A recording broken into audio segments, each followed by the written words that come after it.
This is a great last-minute gift or family craft activity. All ages can participate, and it's quick and fun.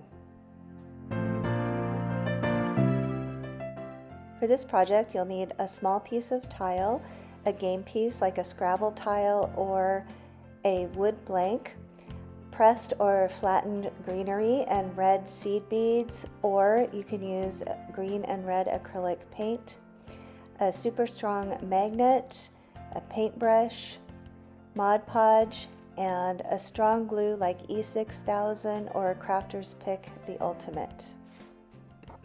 I like to use a piece of tile from a larger section for this project.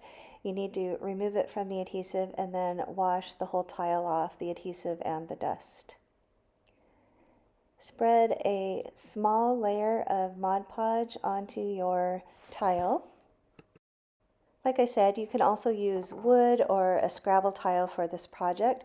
Don't worry if the tile's not flat. The natural divots make it interesting.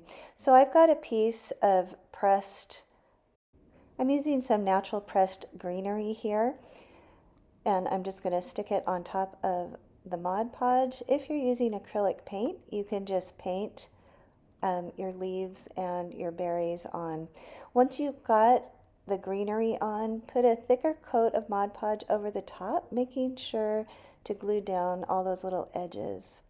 I'm going to use seed beads for the berries. Again, you can use acrylic paint. You want to use a big blob of Mod Podge, it just works like a glue. Stick those in there. I like to use my paintbrush to lift up the tiny pieces and set them in place. Let the whole thing dry completely, and then use a strong glue to glue a strong magnet onto the back. I use the Crafter's Pick Ultimate glue because it's non-toxic, but you can use another adhesive such as E6000. Let the glue dry completely and you're finished. Please subscribe to my channel for more great craft ideas.